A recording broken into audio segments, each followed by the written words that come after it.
நம்ம கூட யார் இணைஞ்சிருக்காங்க அப்படின்னா, இவர் ஒரு சித்த யோகி திரு பிரம்மஸ்ரீ நவநீத கிருஷ்ணன் அவர்கள் நம்ம கூட இணைந்திருக்காங்க. ஸோ அவர் கூட இன்னைக்கு நம்ம ஒரு சில பல ஆன்மீக தகவல்களும் பற்பல விஷயங்களும் நம்ம இன்னைக்கு கேட்டு தெரிஞ்சுக்க போறோம்.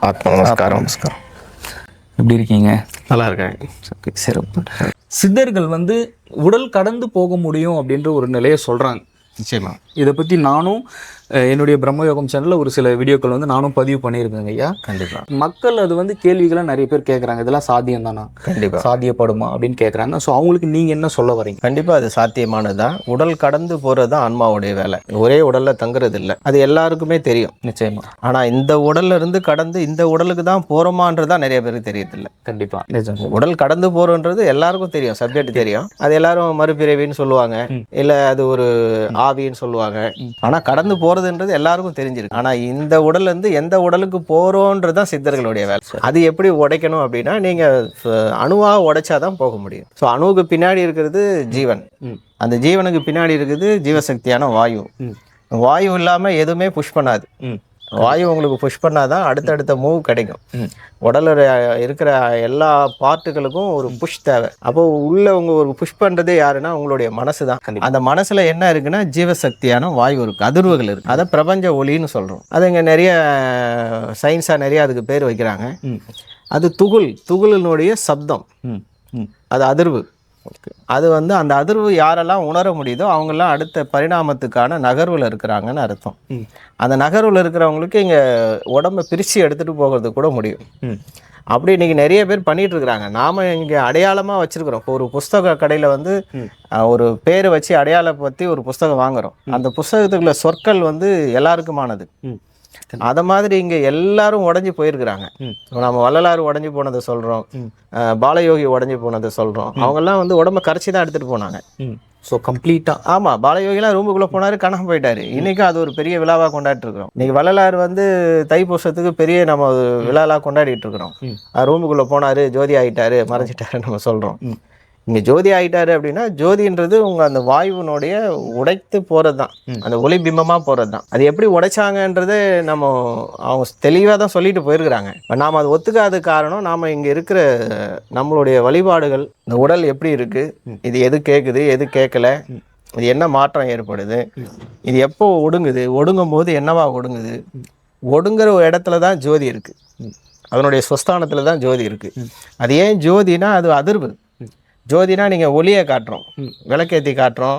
அந்த விளக்கில் துகள்கள் தானே போய்கிட்டு இருக்கு. அந்த எண்ணெயில் இருக்கிற அந்த சென்சிட்டிவ், அந்த கனமான அணுக்கள் இங்கே துகளாக இருக்கும்போது நமக்கு பிம்பமாக ஒளியாக தெரியுது. அப்படி தான் இந்த உடம்பும் போய்கிட்டு இருக்கு.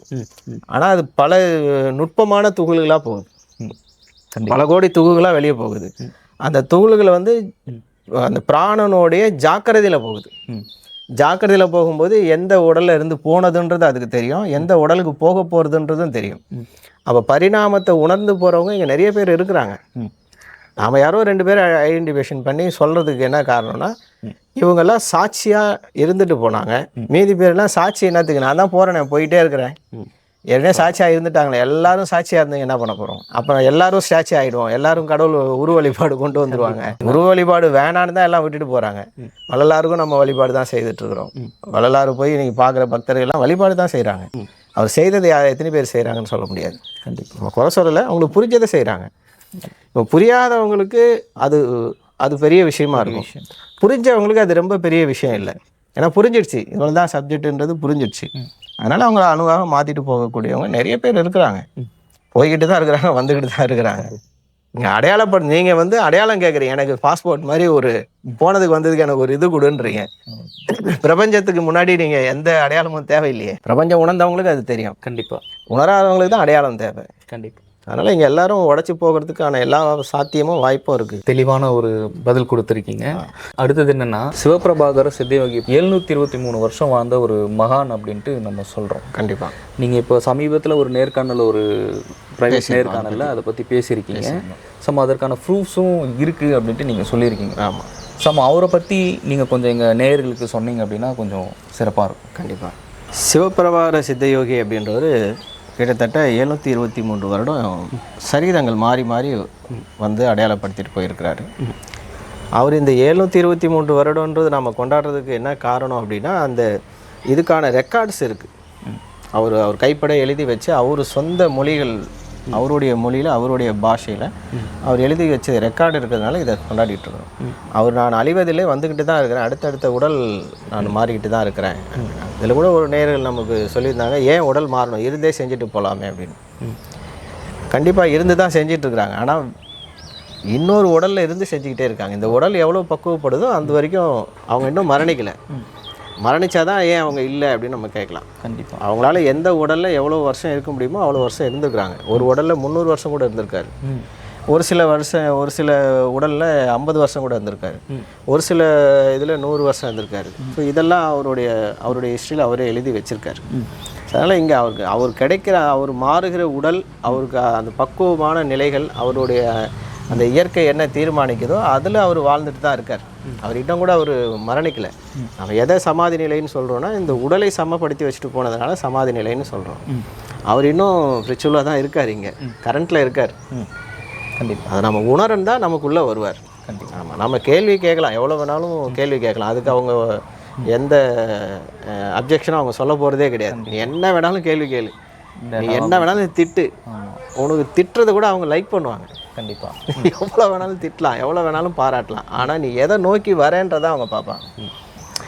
நீ வாழ்வை நோக்கி வரியா, மரணத்தை நோக்கி பயணிக்கிறியா? மரணத்தை நோக்கி பயணித்தா நீ உன்னுடைய இதில் தான் நீ இருக்கணும். நீ வாழ்வை நோக்கி வர அப்படின்னா பரிணாமத்தை நோக்கி வரேன்னு அர்த்தம், உயர்வை நோக்கி வரேன்னு அர்த்தம். அப்போ கண்டிப்பாக உன்னோட ட்ராவல் ஆவாங்க. அது உன்னால் உணர முடியும். இப்போ நாம் ஒரு ஆராய்ச்சியாளராக இருக்கிறோம், சக ஆராய்ச்சியாளர் நமக்கு உதவி செய்கிறாங்கன்றது நம்ம உணர முடியுதா இல்லையா? கண்டிப்பாக அவங்கக்கிட்டேருந்து நம்ம ஒரு மெசேஜ் எடுக்கிறோன்றது நம்மளால் உணர முடியுதா இல்லையா? அவங்க ஏதோ ஒரு டாபிக் வேறு ஏதோ பேசிகிட்டு இருப்பாங்க, ஆனால் அது நமக்கான டாபிக்ன்றது நம்ம உணர்வோம். அந்த இடத்துல தான் இங்கே நம்ம ஒரு உணர்வு ஏற்படுது. அந்த உணர்வு தான் நம்ம கூட மகான்கள் நம்ம ட்ராவல் பண்ணுறாங்கன்றதை நம்ம உணர முடியும். கண்டிப்பாக அது வெறும் வார்த்தையால் உணர்கிறோம், இது உயிரால் நம்ம உணர முடியும். நம்ம ஆற்றலை அவங்க பெருக்கி நம்மளோட அங்கே இணைஞ்சி ட்ராவல் பண்ணுறாங்கிறத உயிராற்றோடு நம்ம உணர முடியும். நீ அது வராமலே எனக்கு காட்சி தரல, அவர் இருக்காரா எனக்கு ப்ரூவ் பண்ணுனா, உன் உடம்புல கரண்ட் ஓடுதுன்னா உன் உடம்புல கரண்ட் வச்சாதான் தெரியும். ஆமாம், நீ என் உடம்புல கரண்ட் வச்சுட்டு உன் உடம்புல நான் ஓட வைக்கணும்னா எப்படி ஓட வைக்கணும்? அது ரொம்ப கடினம் தான். இப்போது ஒரு அணுவை உடைச்சி அவங்க அணுவாக மாறுறாங்க, ஒரு உடல்லேருந்து இன்னொரு உடலுக்கு அவங்க ட்ராவல் பண்ணுறாங்க அப்படின்றத நீ அவங்க சக விஷயத்தோடு உணர்ந்து அவங்களோட ட்ராவல் பண்ணி வரும்போது தான் அந்த புரிதல் உங்களுக்கு வரும். நீ ஏன் உடம்புல ஓட்டி காட்டு அப்படின்னா உன் உடம்பு ஹை வோல்ட் தாங்காத, உடம்பு தாங்குதுன்னா நான் எடுத்துகிட்டு வந்து வைக்கலாம். கண்டிப்பாக வைக்கலாம்.